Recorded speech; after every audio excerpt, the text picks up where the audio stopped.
amis téléspectateurs sur votre chaîne Africa Finisher TV.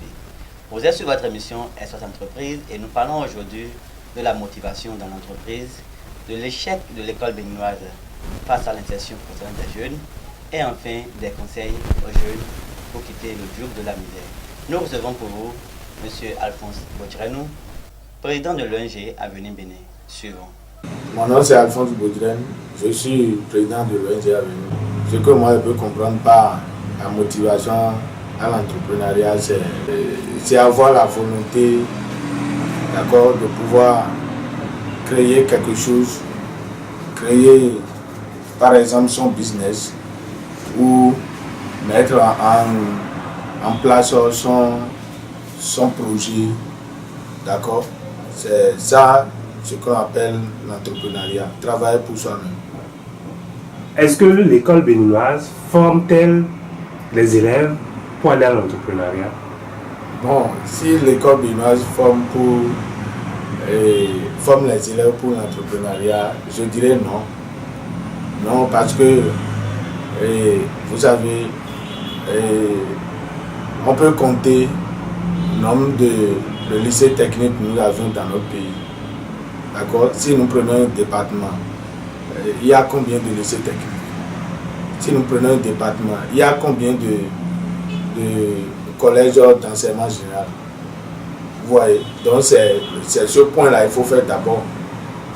Donc si déjà les collèges, d'accord, d'enseignement général dépassent les lycées techniques, on dira que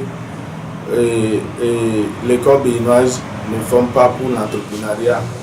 L'école béninoise forme seulement les gens, les amène seulement à avoir le diplôme.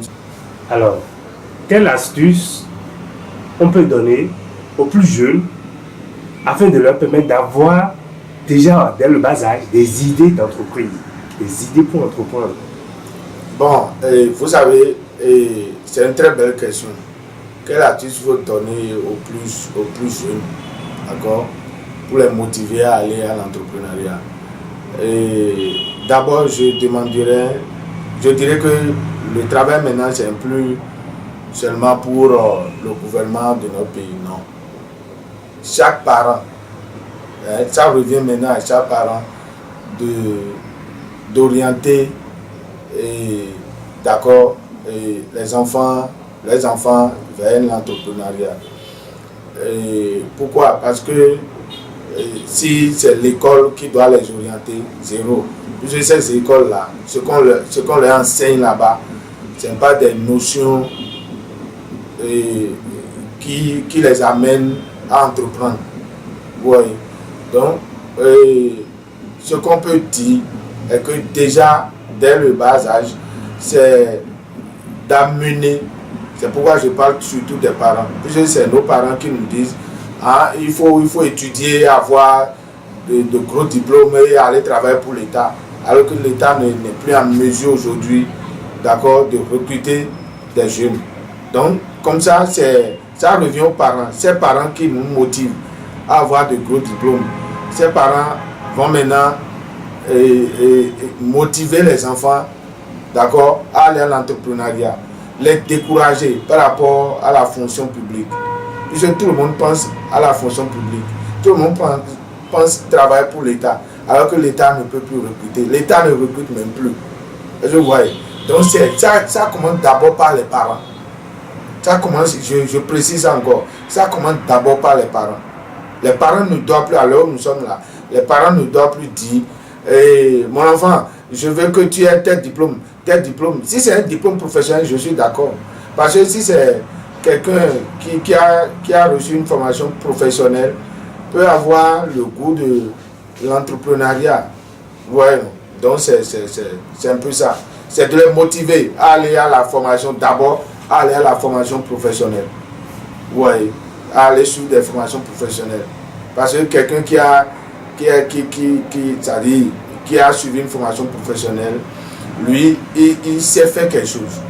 Donc déjà, si on lui inculque les notions de l'entrepreneuriat, je pense qu'il peut réaliser de grands projets.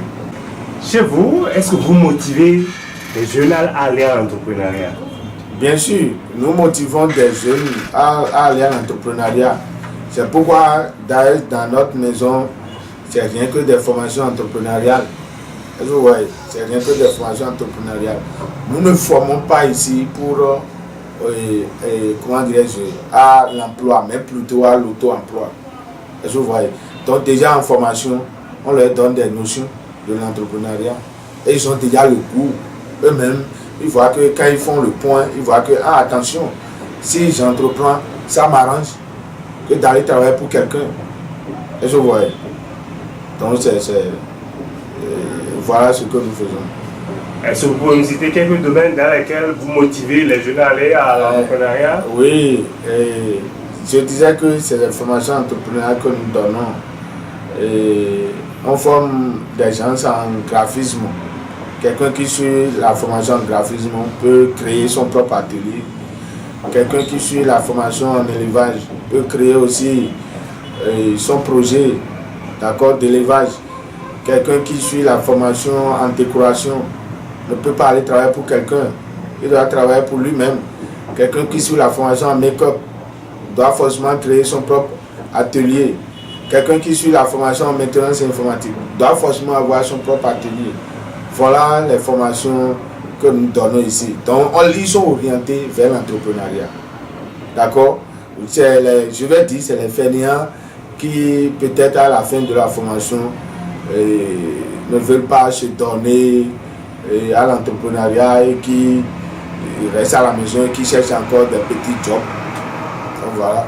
Conseil à l'endroit de la jeunesse, je dirais à la jeunesse que l'heure est grave. L'heure est grave parce que moi je dirais que seul celui qui est fainéant qui peut dire qui chôme aujourd'hui. Moi c'est ce que j'ai l'habitude de dire. C'est celui qui est fainéant qui peut chômer. Donc je dirais à la jeunesse, ceux qui ont peut-être master, licence, maîtrise par-ci, par-là, et qui crient partout, j'ai ceci, j'ai ceci. Non, ça là n'a plus de valeur.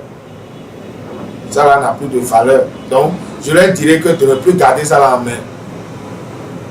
D'accord? Et perdre leur temps un peu partout, dire j'ai ma soeur 2, j'ai ma soeur ceci, j'ai ma 0. Ça là ne sert plus à rien. Rien même. Je dirais que c'est des chiffons. Je vois. Donc, je leur dirais d'oublier tout ça là. Puisque la jeunesse béninoise ne veut pas oublier les diplômes académiques que nous avions là. Ces diplômes-là nous amènent à avoir quoi aujourd'hui? Point d'interrogation. Donc, premier conseil, ils n'ont qu'à oublier les diplômes académiques. Ceux qui ont comme diplôme là, de les jeter quelque part, de les casser quelque part. D'avoir d'abord des idées. Ça, c'est le deuxième conseil. Avoir des idées. Parce que c'est l'idée qui va donner naissance à des grands projets. S'ils n'ont pas d'idées, ils ne peuvent pas créer. Ça, c'est-à-dire c'est impossible. C'est impossible. Donc, normalement, chaque jeune béninois doit être normalement un détenteur de projet. Ouais. Donc, si tu es jeune aujourd'hui, tu n'as pas de projet, tu as un avenir sombre. Tu as un avenir sombre. L'État ne recrute plus. Donc, ils vont travailler où? Donc, c'est de créer leur propre projet. Voilà le conseil que moi, je peux leur donner. Et de chercher aussi à suivre les formations professionnelles. Ceux qui sont dans l'enseignement général, si moi je suis à leur place, tout le monde allait démissionner, vider les collèges, aller même à l'agriculture, aller se faire inscrire dans des garages pour suivre les formations en mécanique, dans les centres de couture, coiffure, un peu partout. Je vois, parce que ceux-là, ils ont d'avenir. Ceux qui sont dans l'enseignement général, ils n'ont aucun avenir. Aucun, j'ai dit aucun. Ils vont devenir quoi? Point d'interrogation. Si nous prenons 1000 élèves qui se trouvent dans un collège, parce qu'il y a des collèges qui comptent jusqu'à 5000, 6000 élèves, nous prenons 3000. C'est difficilement, on aura même 20 qui vont devenir quelque chose. D'accord, que l'État peut dire, je recrute. Ouais, donc je les invite à oublier les concours et se donner à l'entrepreneuriat. Et je reviens encore aux parents. C'est les parents qui doivent nous orienter. Quand je dis parents, il y a beaucoup de gens, il y a beaucoup de personnes quand on parle de parents, les grands frères, les tantes, un peu, ça dit orienter les enfants normalement, comme cela se doit, vers l'entrepreneuriat. Et qui a l'entrepreneuriat ne regrette jamais. Parce que quand on est en entrepreneuriat, c'est vrai, on travaille beaucoup, mais on gagne beaucoup. Voilà. Chers amis, ce sera tout pour aujourd'hui. À chacun désormais son entreprise. À la prochaine et merci de choisir Africa Philosophe TV.